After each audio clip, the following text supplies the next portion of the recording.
My dear students, मैं हूं Meenakshi from पवन वाग एकेडमी। बच्चों, पवन वाग एकेडमी में आप सभी का स्वागत है। बच्चों, क्लास 11 की जर्नी ऑलरेडी हम लोग स्टार्ट कर चुके हैं। उसके कुछ वीडियोस अपलोड हो चुके हैं, कुछ चैप्टर्स भी कंप्लीट हो चुके हैं। जैसे कि मैंने यूनिट्स एंड मेजरमेंट कंप्लीट किया है, उसके बाद हमने मैथमेटिकल मेथड्स भी कंप्लीट किया है, उसके बाद डायरेक्टली ऑप्टिक्स मैंने स्टार्ट किया था, वो भी कंप्लीट हो चुका है। अभी हम लोग देखने वाले हैं chapter number 3, motion in a plane. Okay, तो बच्चों ये चैप्टर बहुत ही सिंपल है, लेकिन 12th का बेस है, इसीलिए आप इसको बहुत अच्छे तरीके से पढ़ोगे। अच्छे से आपको पढ़ना है, अंडरस्टैंड करना है हर एक टॉपिक को। एक बार समझ में नहीं आए वीडियो बार बार देखो, खुद की नोट्स बनाओ, हैंड रिटन नोट्स बनाओ, और हो सके तो हेडफोन लगा के वीडियो को कंसंट्रेट करके सुनो। ठीक है, आज का बहुत ही सिंपल लेक्चर होने वाला है। बहुत ही सिंपल डेफिनेशंस मैं आपको बताने वाली हूँ और उनका मीनिंग हम लोग समझने वाले हैं, लेकिन वो आगे जाके आपको बहुत जगह पे यूटिलाइज करना है, तो उसके हिसाब से पढ़ो। ठीक है, तो बच्चों चलते हैं, पार्ट 1 स्टार्ट करने जा रहे हैं आज हम लोग मोशन इन अ प्लेन का। लेकिन उसके पहले मैं आपको बता दूं, पवन वाग एकेडमी का ऐप भी है, तो उसको जरूर डाउनलोड करें। वहां पे आपको सभी वीडियोस मिल जाएंगे, सभी प्लेलिस्ट मिल जाएंगी, और उसके साथ साथ मैं आपको वहां पे नोट्स भी प्रोवाइड करने वाली हूँ।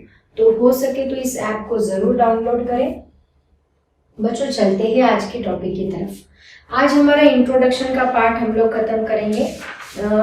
अपना टेक्स्ट बुक लेके बैठो, इंट्रोडक्शन का पार्ट खत्म करूंगी। इंट्रोडक्शन के बाद रेक्टिलिनियर मोशन का जो पार्ट है 3.2, उसका मैं कुछ पार्ट आज कवर करने वाली हूँ। ठीक है, और उसके साथ साथ 1-2 न्यूमेरिकल्स भी है, वो भी हम लोग सॉल्व करेंगे। बेसिक लेक्चर रहेगा, बेसिक इंट्रोडक्शन होगा, लेकिन आप लोग इसको अंडरस्टैंड करो। तो बच्चों, मोशन इन अ प्लेन मतलब क्या? प्लेन सबको पता है। जैसे ही हम लोग प्लेन के बारे में सोचते हैं, एक्स एंड वाई एक्सिस हमें समझ में आता है, एक्स एंड वाई एक्सिस ऐसे सामने आता है। तो प्लेन, एक प्लेन हमने ली, तो ऐसी प्लेन में कौन सी टाइप्स की मोशन होती है उसकी हम बात करेंगे। लेकिन उसके पहले हम ये समझ लें कि मोशन एग्जैक्टली होता क्या है। बच्चों, बॉडी की 2 पोजीशंस होती है। देखो, कभी भी बॉडी की एक होती है rest position,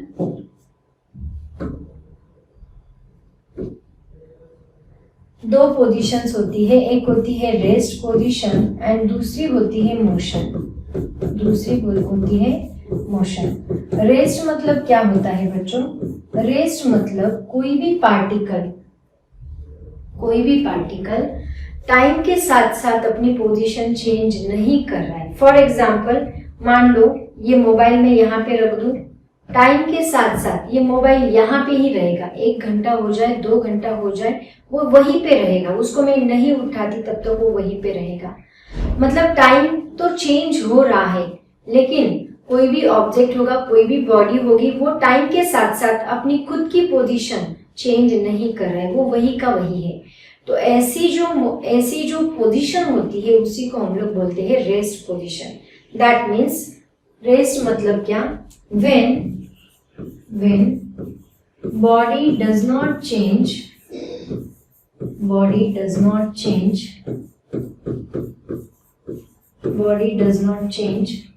its position with respect to time,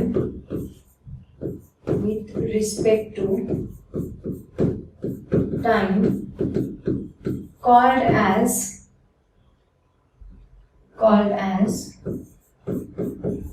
rest. Okay, इसी को हम लोग बोलते हैं रेस्ट पोजीशन। उसके बाद आता है मोशन। मोशन मतलब क्या? जब बॉडी उसकी पोजीशन चेंज करेगी, opposite, with respect to time, with respect to surrounding, जब बॉडी उसकी पोजीशन चेंज करेगी, उसको हम लोग बोलेंगे motion. when body change its position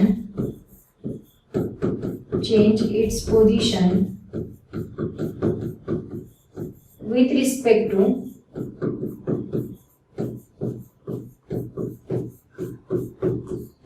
surrounding, बच्चों जैसे मैं नोट्स लिख के दे रही हूँ, वैसे ही नोट्स आप लोग भी बनाओगे। Surrounding with respect to time,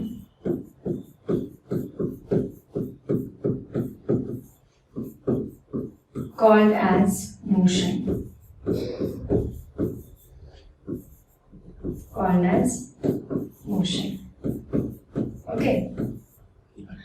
motion के देखो कितने टाइप्स होते हैं, हमें पता है मोशन कितने टाइप्स में आता है बच्चों, सभी को पता है। कुछ बॉडीज होती है जो स्ट्रेट पाथ में चलती है, जैसे कि हम लोग अपनी डेली लाइफ में देखते हैं। जैसे कि मान लो कोई व्हीकल है, कार है, वो स्ट्रेट पाथ में चल रहा है तो वो रेक्टिलिनियर मोशन होगा। स्ट्रेट पाथ में जो चलेगा वो रेक्टिलिनियर मोशन होगा। या फिर फैन कौन सी मोशन करता है, सर्कुलर मोशन। तो ये सभी क्या है, सर्कुलर मोशन हो गया, रेक्टिलिनियर मोशन, ये सभी एक्स वाई एक्सिस के अलॉन्ग ही चलते हैं, मतलब ये मोशन इन अ प्लेन ही हो गया। तो इस चैप्टर में हम लोग कौन सी मोशन स्टडी करने वाले हैं, यहाँ पे हम लोग देखेंगे types of motion. Types of motion सबसे पहला हम लोग देखेंगे रेक्टिलिनियर मोशन। रेक्टिलिनियर मोशन, उसके बाद हम लोग देखेंगे second circular motion. Circular motion and then हम लोग देखेंगे प्रोजेक्टाइल मोशन। तो इस चैप्टर में हम लोग ये 3 मोशन स्टडी करने वाले हैं, प्रोजेक्टाइल मोशन। ओके, तो ये तीनों मोशन का हम लोग यहाँ पे स्टडी करेंगे, rectilinear motion, circular motion and projectile motion. बच्चों जल्दी से इसका स्क्रीनशॉट ले लो, जितना मैंने बताया है ये बेसिक पार्ट है। ओके, स्क्रीनशॉट निकालो स्टूडेंट्स।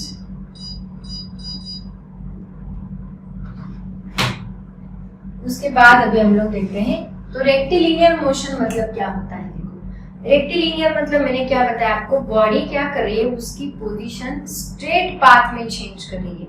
मतलब जो मोशन ऑब्जेक्ट की स्ट्रेट पाथ में होती है उसी को, मतलब ऑब्जेक्ट जिस मोशन में स्ट्रेट पाथ में चलता है विथ रिस्पेक्ट टू सराउंडिंग, उसी को हम लोग क्या बोलेंगे, रेक्टिलिनियर मोशन। तो यहाँ पे हम लोग बोल सकते हैं the motion of an object, the motion in which, जैसे बोला तो भी चलेगा, the motion in which object travels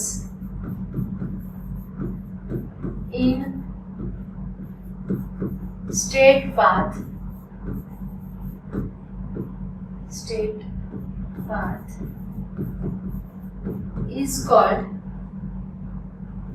is called rectilinear motion.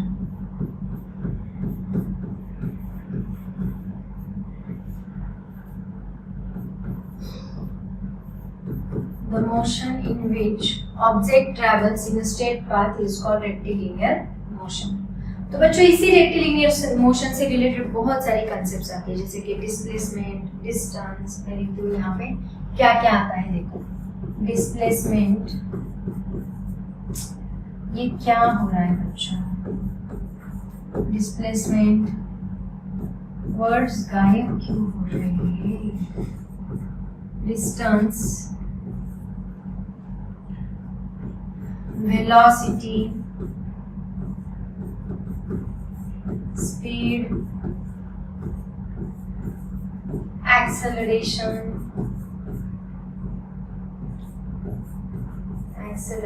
ये सभी बातें मैं यहाँ पे डिस्कस करने वाली हूँ। ठीक है, तो इसका स्क्रीनशॉट ले लो। सभी डेफिनेशंस पहले हम लोग देख लेते हैं वन बाय वन, उसके बाद हम लोग डिस्कस करेंगे। ठीक है, तो इसमें सबसे पहला आता है डिस्प्लेसमेंट। बच्चों अभी देखो डिस्प्लेसमेंट एंड डिस्टेंस दोनों में डिफरेंस क्या है इसकी हम बात करते हैं।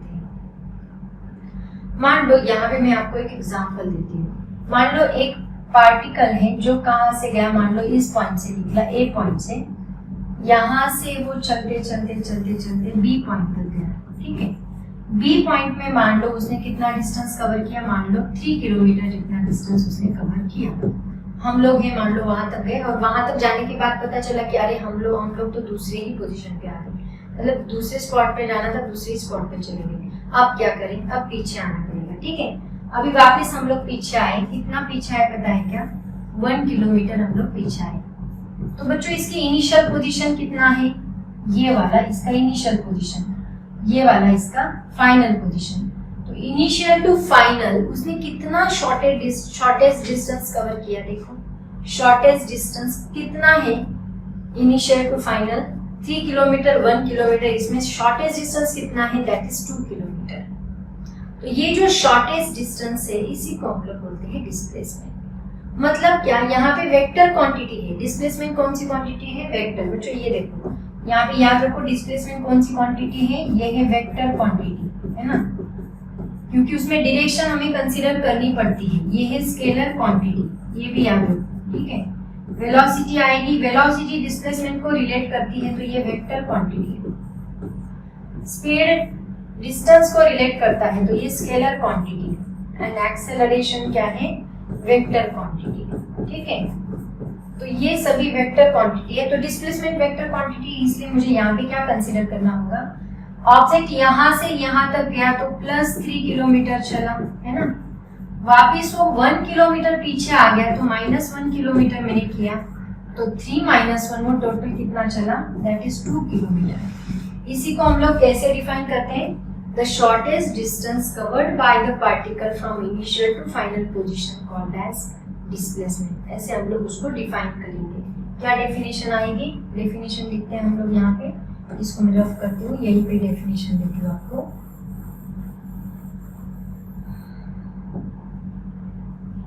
Displacement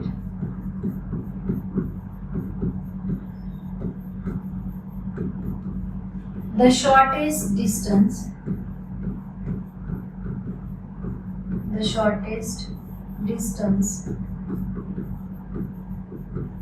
covered by the particle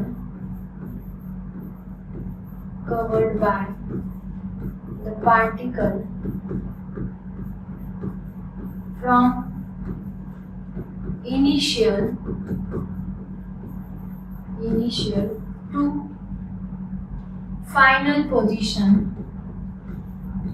initial to final position, called as displacement, okay। ये हो गया डिस्प्लेसमेंट। एंड डिस्टेंस मीन्स क्या? डिस्टेंस मतलब क्या? देखो अभी मैंने क्या बताया आपको, पार्टिकल यहाँ से चला, कितना गया? 3 किलोमीटर गया ए टू बी, ये कितना गया? यहाँ से 3 किलोमीटर। उसके बाद वो वापिस आया कहाँ तक? यहाँ तक, कितना? 1 किलोमीटर। मतलब ये टोटल डिस्टेंस, टोटल पाथ उसने कितना कवर किया? तो कितना कवर किया? 3, ऐसे प्लस माइनस नहीं लेना है हमें, 3 + 1 क्या होगा? 4 किलोमीटर। तो टोटल पाथ कितना कर, देखो अब हमारी बाइक का जो स्पीडोमीटर होता है वो क्या बताता है? फिर वो बताता है डिस्टेंस। वो हमें डिस्प्लेसमेंट नहीं दिखाता, वो हमें ये बताता है कि एक्चुअल पाथ हमने कितना कवर किया है, तो वो हमें डिस्टेंस बताता है। तो डिस्टेंस क्या रहेगा यहाँ पे? डिस्टेंस मतलब the actual path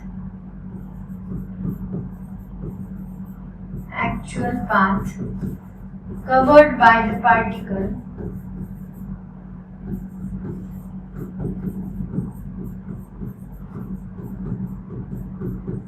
from initial to final position, called as distance। Position during its motion, ऐसे डेफिनेशन लिखनी है बच्चों। डेफिनेशन में डिटेल में देती हूँ आपको, ऐसे ही एग्जाम में पूछी जाए तो लिखो motion called as distance, okay. बच्चों इसका स्क्रीनशॉट ले लो, जल्दी से इसका स्क्रीनशॉट ले लो।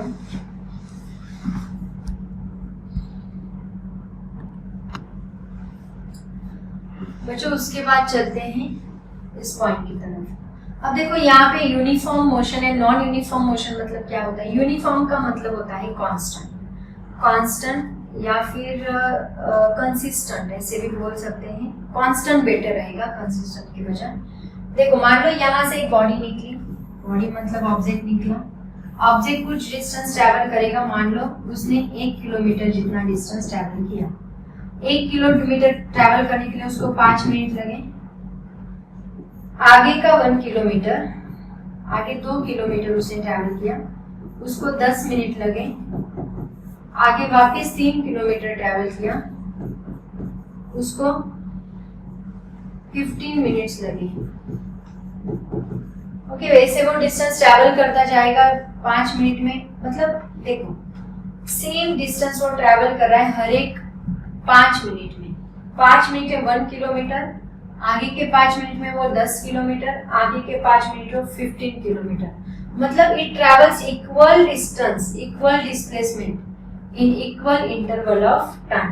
ओके, तो देखो यहाँ पे हम डेफिनेशन लिखेंगे।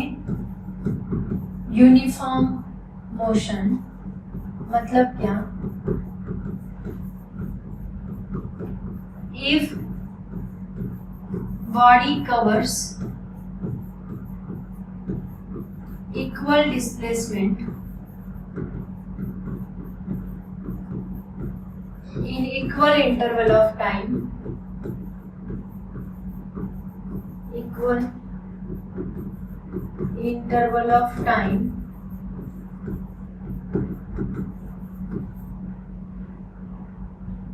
called as uniform motion. Uniform motion. Okay. तो नॉन यूनिफॉर्म क्या रहेगा? मान लो आप किसी व्हीकल से जा रहे हो, बहुत ज्यादा रश है, आपने बहुत कम स्पीड कर दिया, रश कम हो गया, आपने स्पीड बढ़ा दिया, तो यहाँ पे वेरिएशन होगा। मतलब कम समय में आप लोग ज्यादा डिस्टेंस कवर करोगे अगर कम स्पीड आई मीन रश नहीं है तो, और या फिर रश रहे तो बहुत कम डिस्टेंस कवर होगा। इसका मतलब unequal distance cover in equal interval of time, तो उसको हम नॉन यूनिफॉर्म बोलेंगे। नॉन यूनिफॉर्म मोशन मतलब क्या? If body covers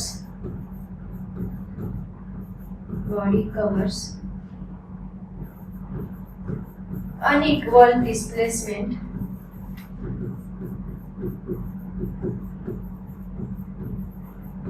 in equal interval of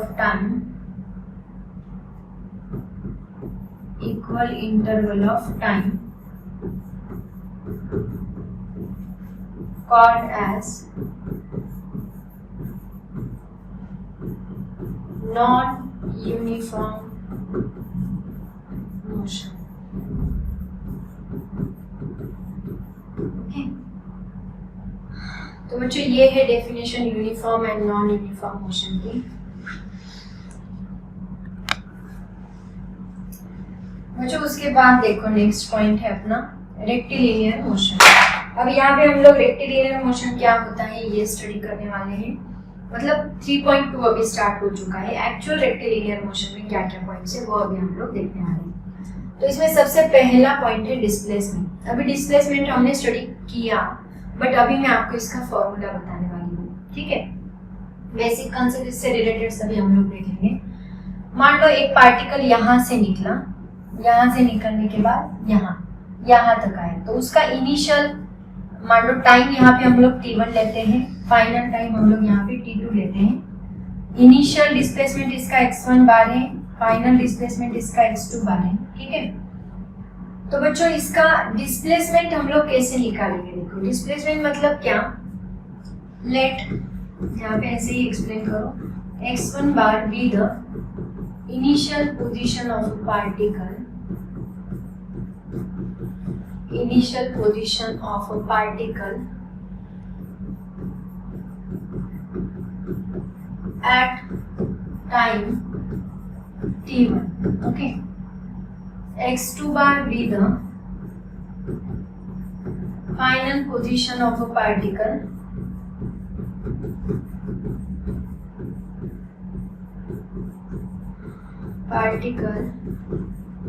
at time t2। तो डेल्टा एक्स बार क्या रहेगा? हमारा डिस्प्लेसमेंट रहेगा। Delta x bar be the displacement मतलब क्या? इसको हम लोग कैसे लिखेंगे? देखो delta x bar is equal to x2 bar minus x1 bar, ये मेरा होगा डिस्प्लेसमेंट, ठीक है। From time t to t1 तक, मतलब चेंज इन टाइम में उसने कितनी पोजीशन चेंज की? x2 बार माइनस x1 बार, इसको हम लोग कहेंगे डिस्प्लेसमेंट। अब ये कौन सी क्वांटिटी है, ये आपका पहला पॉइंट हो गया। सेकेंड पॉइंट ये आएगा, displacement is a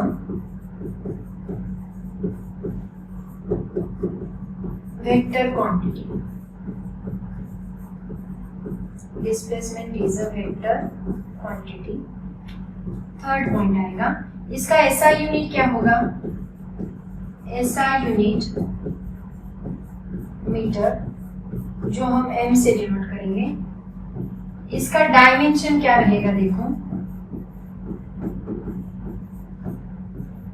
L1 M0 T0, ठीक है। तो बच्चों ये सब इससे रिलेटेड क्वांटिटीज है। डिस्प्लेसमेंट अभी आगे आप लोग याद रखोगे, जहां पे डिस्प्लेसमेंट आएगा ये क्या है, चेंज इन, एक्चुअली इसको कहा जाता है चेंज इन डिस्प्लेसमेंट। ओके, इसको हम कहेंगे change in displacement, not only displacement, इसको आप चेंज इन डिस्प्लेसमेंट, ठीक है। चलो बच्चों इसका स्क्रीनशॉट ले लो जल्दी, सब बेसिक कंसेप्ट से, आज ज्यादा कुछ नहीं है। उसके बाद देते हैं पाथ लेंथ। पाथ लेंथ मतलब क्या, इसी को हम लोग बोलेंगे डिस्टेंस। पाथ लेंथ और डिस्टेंस, देखो डिस्टेंस मतलब क्या, जो एक्चुअल पाथ बॉडी कवर करती है उसी को हम लोग क्या बोलते हैं, path length. The actual path covered by the body, actual path covered by the body called as displacement.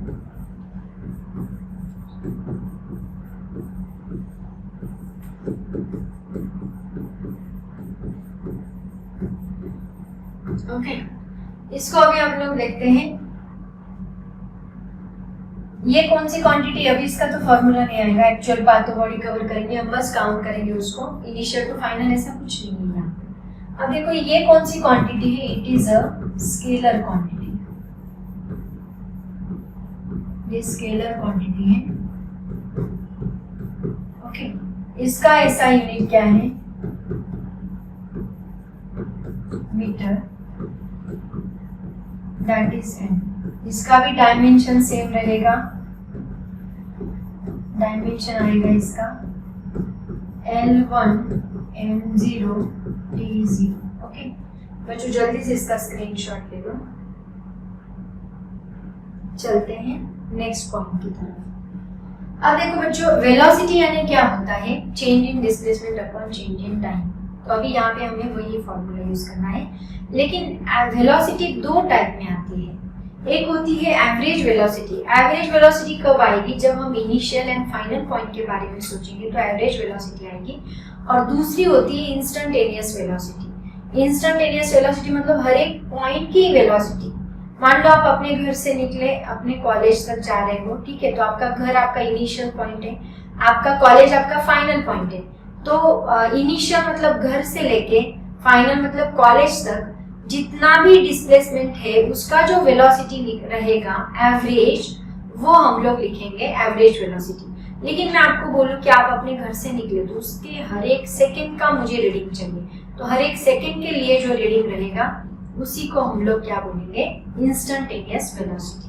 तो देखो एवरेज वेलोसिटी मतलब क्या, it is the change in displacement, change in displacement per unit change in time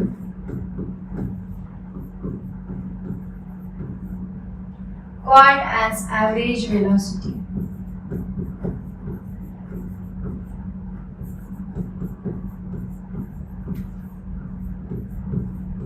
Average velocity, change in displacement per unit change in time called as average velocity. अब average velocity का formula हम लोग कैसे लिखेंगे, average velocity is equal to x2 bar minus x1 bar divided by t2 minus t1। Okay, इसका ऐसा unit क्या आएगा बच्चों,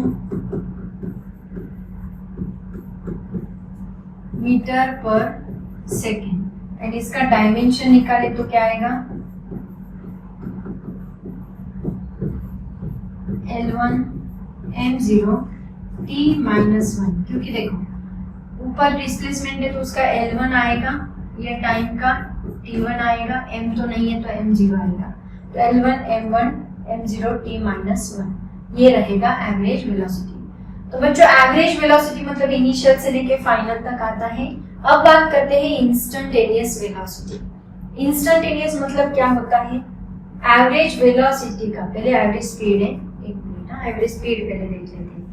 अब एवरेज स्पीड क्या है बच्चों? जैसे एवरेज वेलोसिटी किससे, हाँ एक बात मैं आपको यहाँ पे बताती हूँ, ये कौन सी क्वांटिटी है? ये पहली हो गई डेफिनेशन, उसका फॉर्मूला SI यूनिट, डायमेंशन। अब हम लिखते हैं ये कौन सी quantity? It is a vector quantity, क्योंकि डिस्प्लेसमेंट वेक्टर है तो ये भी क्या रहेगी? वेक्टर क्वांटिटी, क्योंकि यहाँ हमें दोनों भी कंसीडर करने हैं, magnitude as well as direction. It is a vector quantity. Okay, तो बच्चों इसका स्क्रीनशॉट ले लो। अब चलते हैं आगे। एवरेज स्पीड मतलब क्या? जो बॉडी ने एक्चुअल पाथ कवर किया है, कितने टाइम में कवर किया है, उसको हम बोलेंगे एवरेज स्पीड। दैट मीन्स पहला point, it is the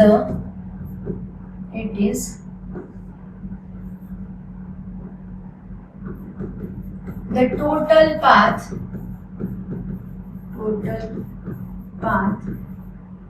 covered by an object to the total time called as average speed.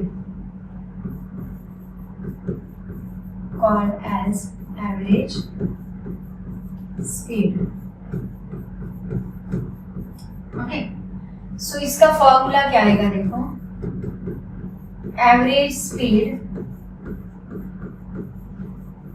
Is equal to total path covered divide by total time taken.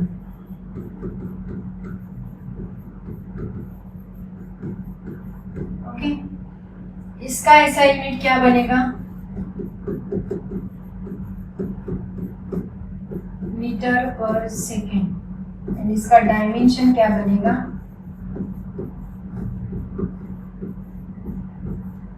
L1 m0 t minus 1। Okay, और ये कौन सी quantity है? It is a scalar quantity.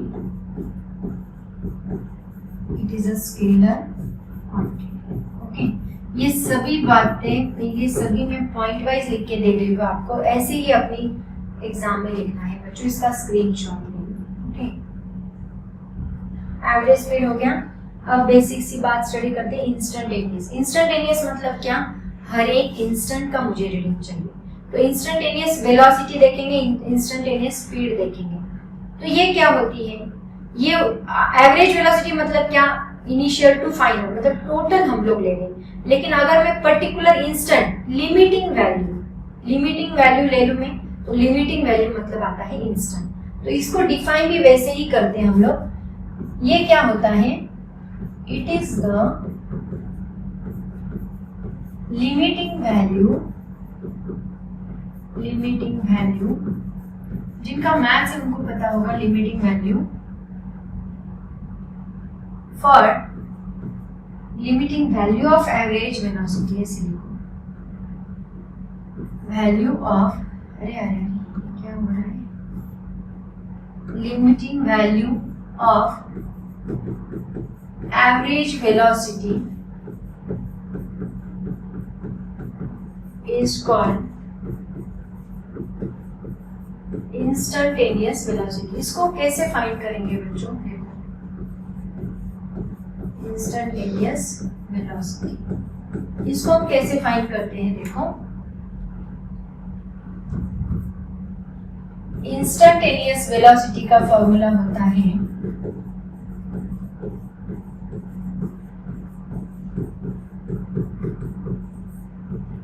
Limit delta t tends to 0, delta x bar divide by delta t, ऐसे हम लोग लिखते हैं। x2 minus x1 divide by t2 minus t1। इसी को हम लोग कैसे लिखेंगे, dx by dt, v instantaneous is equal to dx। बच्चों ये किसका फॉर्मूला है, आपको याद है? इसी को हम लोग कहते हैं डेरिवेटिव। मैंने आपको बताया था अगर इंटीग्रेशन है मतलब बहुत बड़ा पाथ है, उसको अगर आप छोटे छोटे पार्ट में डिवाइड करना चाहते हो तो उसको डेरिवेटिव कहते हैं। आपको मैंने मैथमेटिकल मेथड्स में कैलकुलस पढ़ाया था, कैलकुलस में मैंने डेरिवेटिव एंड इंटीग्रेशन ये दो कंसेप्ट यूज किए थे, तो उसी का ये पार्ट है डेरिवेटिव। ठीक है, तो जहां पे हम डेरिवेटिव लेंगे वहां रहेगी इंस्टेंटेनियस, जहां पे हम डेरिवेटिव लेंगे वहां रहेगी इंस्टेंटेनियस, जहां पे हम एवरेज माइनस लेंगे x2 minus x1 t2 minus t1 लेंगे वहां पे रहेगा एवरेज। ठीक है, तो जब इनिशियल एंड फाइनल पोजीशन की बात आती है तो एवरेज लेना है, और हर एक पर्टिकुलर इंस्टेंट की बात आती है उसको टुकड़ों में बांटना है, तो वहां डेरिवेटिव मतलब डिफरेंशिएशन लेना है। समझ में आया सबको? तो ये हो गया हमारा इंस्टेंटेनियस वेलोसिटी। ऐसे ही हम लोग देखेंगे अभी इंस्टेंटेनियस स्पीड, मतलब क्या, इट इज अभी जैसे ये एवरेज वेलोसिटी का लिमिटिंग वैल्यू था, ये मैंने क्या लिखा, एवरेज वेलोसिटी का लिमिटिंग वैल्यू। अब ये किसका लिमिटिंग वैल्यू रहेगा, एवरेज स्पीड का लिमिटिंग वैल्यू। मतलब यहाँ पे हम लोग लिखेंगे it is the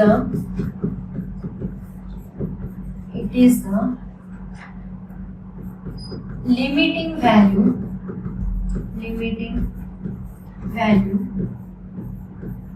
of average speed. बस समझ में आया सबको? तो बच्चों देखो क्या क्या डेफिनेशंस हम लोगों ने स्टडी की, एक बार बता देती हूँ मैं आपको। सबसे पहले हमने देखा डिस्प्लेसमेंट क्या होता है, it is the shortest distance from initial to final position, उसको हम डिस्प्लेसमेंट बोलते हैं। उसके बाद डिस्टेंस क्या होता है, total path length covered by the body called as distance. एक मिनट, सॉरी मेरे यहाँ पे डिस्प्लेसमेंट लिख दिया ना, यहाँ पे होना चाहिए डिस्टेंस, कॉल्ड एज डिस्टेंस। ये हमने डिस्टेंस स्टडी किया है।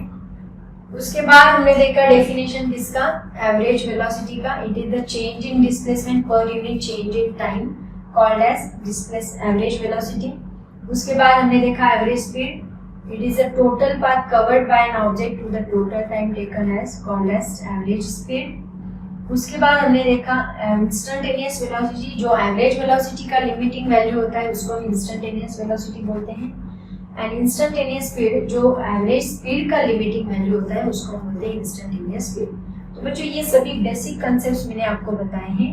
अभी है ना हम लोग इसी से रिलेटेड कोई सवाल देखते हैं। देखो इस सवाल को सॉल्व करने की कोशिश करो, एक बार सवाल पढ़ो और उसको सॉल्व करने की कोशिश करो।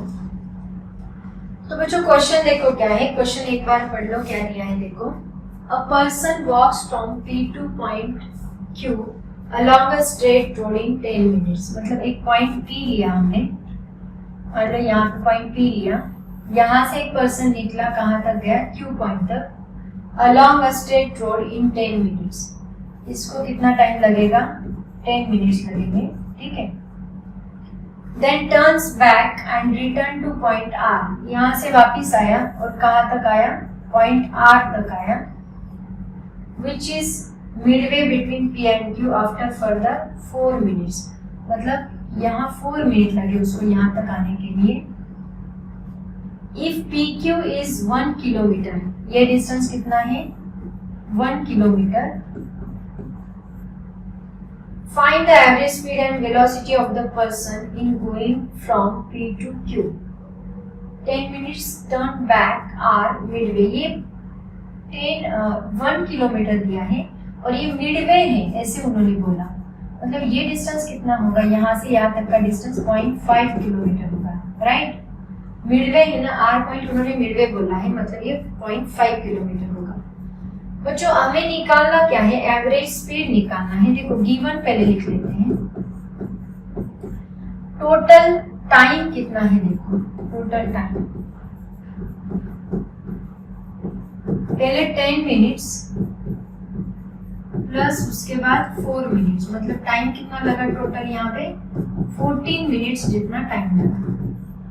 फिर उसने टोटल डिस्टेंस कितना कवर किया, देखो टोटल डिस्टेंस या टोटल पाथ बोलो, पाथ कितना कवर किया है, 1 किलोमीटर प्लस 0.5 किलोमीटर हमें करना होगा, मतलब ये आएगा 1.5 किलोमीटर। देन टोटल डिस्प्लेसमेंट कितना आया देखो, डिस्प्लेसमेंट में लेकिन हमें क्या करना होगा, माइनस लेना पड़ेगा। ये 1 किलोमीटर यहाँ चलता गया, वापस पीछे 0.5 आया, मतलब 1 माइनस 0.5 इज इक्वल टू कितना बनेगा, 0.5 किलोमीटर। ठीक है, हमें निकालना है एवरेज स्पीड। पहले हम लोग एवरेज स्पीड निकालते हैं।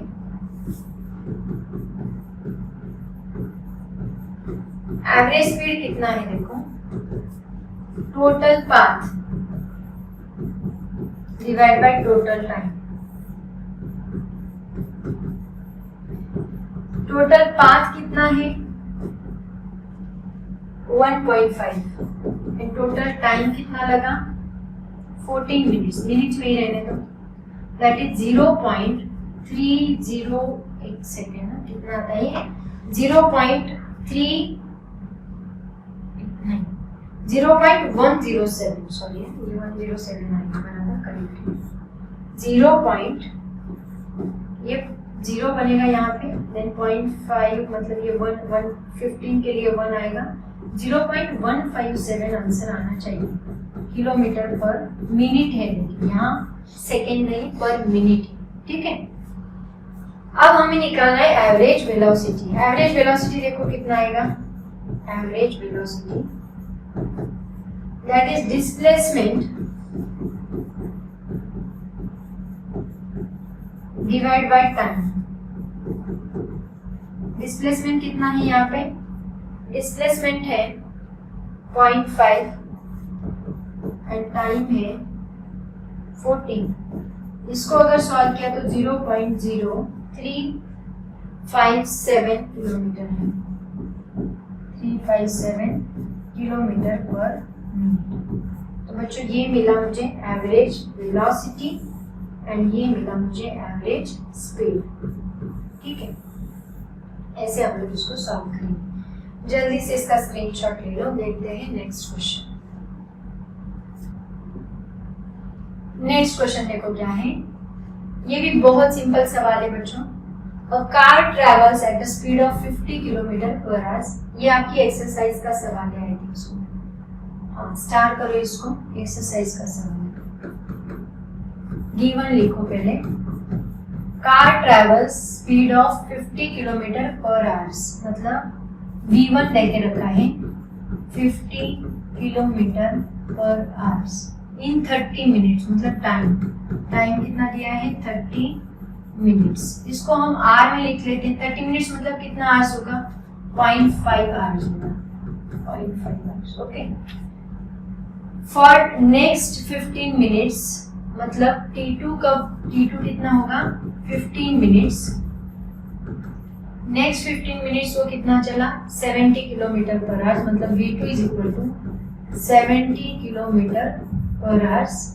तो ये कितना है, that is equal to 0.25 hours बनेगा, 0.25 आवर्स। ओके, उसके बाद आगे क्या है देखो, नेक्स्ट 45 मिनट्स है, मतलब V3 इज इक्वल टू, एक सेकेंड ना बच्चों, यहाँ पे 30 होना चाहिए, 30 किलोमीटर नेक्स्ट 15 आवर्स है ना, मतलब यहाँ पे कितना होना चाहिए 30, ये 30 चला, देन 70 नेक्स्ट 45, मतलब ये 70 किलोमीटर पर आवर्स। T3 कितना है 45 मिनट्स, 45 मिनट्स मतलब ये कितना होगा 0.75 आवर्स। ओके, तो सभी मैंने आवर्स में कन्वर्ट कर लिए, राइट। आवर्स में कन्वर्ट करने के बाद उन्होंने पूछा क्या है आगे, what is the average speed of the car, हमें निकालना है। मतलब V एवरेज स्पीड है, मतलब टोटल पाथ लेंथ आएगा, लेकिन उसके लिए पाथ लेंथ के लिए हमें x1 निकालना पड़ेगा। तो हम पहले x1 निकाल लेते हैं। वेलोसिटी का फॉर्मूला क्या है बच्चों, वेलोसिटी इज इक्वल टू होता है x अपॉन t, मतलब डिस्टेंस अपॉन टाइम। तो x इज इक्वल टू क्या आएगा v इंटू टी। तो x1 इज इक्वल टू क्या है v1 into t1 is equal to 50 into 0.5 is equal to 25 kilometre, right. दोनों का multiplication. Same x2 is equal to आएगा v2 into t2 that is equal to 30 into 0.25, ये कितना होगा 75 kilometre है ना। एंड नेक्स्ट कितना है x3 is equal to v3 into t3, ये कितना है 0.75, v3 70 इंटू 0.75 मल्टीप्लाई करोगे तो मिलेगा 52.5 किलोमीटर। ठीक है, टोटल पाथ लेंथ मिल गई। अब टोटल टाइम यहाँ पे कितना है पता है आपको, पाथ लेंथ कितनी है वो भी पता है, बस हमें क्या करना है दोनों का डिवीजन लेना है, बस दैट्स इट। देखो तो average speed is equal to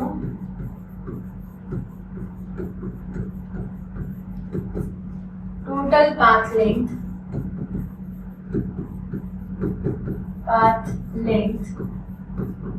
divide by total time. Total path length कितनी है 25, 75, 52.5 डिवाइड बाय टोटल टाइम कितना है 0.5, 0.25, 0.75। टोटल पाथ कितना है देखो यहाँ पे दैट इज 85 आएगा। एंड टोटल एक मिनट बच्चों, ये कितना होता है 25 3 ये 7.5 आएगा ना, 75 मैंने पॉइंट दिया ही है 7.5, तो ये कितना मिलता है मुझे 85 मिलता है टोटल। आप करके देखो ये 85 मिलेगा और ये नीचे 1.5 मिलेगा, 1.5 इसको ऐड किया तो ये कितना मिलेगा मुझे 85 कर लो और नीचे 15 इंटू 10⁻⁻1 कर लो, तो इसको सॉल्व करोगे तो ये मुझे मिलेगा 15 5 0.666 5.666 इंटू ये 10 ऊपर जाने के बाद -1 +1 बनेगा, 10 से मल्टीप्लाई करने के बाद मुझे मिलेगा 56.66। एवरेज स्पीड है मतलब किलोमीटर पर आवर्स, ये मुझे मिला एवरेज स्पीड। बच्चों ऐसे छोटे छोटे क्वेश्चंस आपको पूछे जा सकते हैं, एक्सरसाइज का सवाल है, जल्दी से इसका स्क्रीनशॉट निकालो। वेरी सिंपल, बहुत ही सिंपल क्वेश्चन था। उसके बाद देखते हैं अब लास्ट स्लाइड बची है ये वाली। यूनिफॉर्म रेक्टिलिनियर मोशन क्या होता है मैंने आपको बताया, यूनिफॉर्म का मतलब क्या होता है ये भी मैंने आपको बताया। तो यूनिफॉर्म एंड नॉन यूनिफॉर्म दोनों का रिलेशन, दोनों का डिफरेंशिएशन आपको पूछा जा सकता है। तो दोनों का डिफरेंशिएशन देखो क्या है, the object is moving with constant speed, मैंने आपको क्या बोला, जो कि यूनिफॉर्म होता है मतलब उसकी वेलोसिटी कांस्टेंट होती है ना। Object is moving with constant velocity, equal time in equal interval of time, equal displacement in equal interval of time, and the object is moving with variable velocity, यहाँ variable रहेगी यहाँ constant रहेगी। यहाँ पे average and instantaneous velocity same रहेगी बच्चों, क्योंकि constant speed है तो बॉडी हर एक पॉइंट पे कांस्टेंट स्पीड से चल रही है, तो जितनी एवरेज वेलोसिटी उतनी ही इंस्टेंटेनियस वेलोसिटी रहेगी, राइट ना। उसके बाद एवरेज एंड इंस्टेंटेनियस वेलोसिटी यहाँ पे लेकिन डिफरेंट रहेगी, है ना, क्योंकि सब्ट्रैक्शन अलग हो जाएगा। Then the average and instantaneous speeds same रहेंगे यहाँ पे average and instantaneous speed different रहेंगे। यहाँ average and instantaneous speeds are equal to the magnitude of the velocity रहेगी, वेलोसिटी की मैग्नीट्यूड के इक्वल रहेगी, और यहाँ average speed will be different from the magnitude of average velocity. ठीक है, ये दोनों का जो डिस्टिंग्विश है ये आपको पूछा जा सकता है, इसका स्क्रीनशॉट ले लो जल्दी से। और ये हमारी यहाँ पे आज के लेक्चर की लास्ट स्लाइड थी। ठीक है, तो बच्चों अगर कुछ भी डाउट होगा तो वैसे मुझे कमेंट सेक्शन में कमेंट जरूर करें। चैप्टर बहुत ही इंपॉर्टेंट है 12th के बेस पे। ओके, तो जरूर इसको अच्छे से पढ़ना है, जो मैंने बताया उसको नोट डाउन करना है, और उसके रिटर्न नोट्स पढ़ोगे तो आपको और भी अच्छा समझ में आएगा। और जो प्रीवियस चैप्टर्स हो रहे हैं उनका भी रिवीजन करते चलो।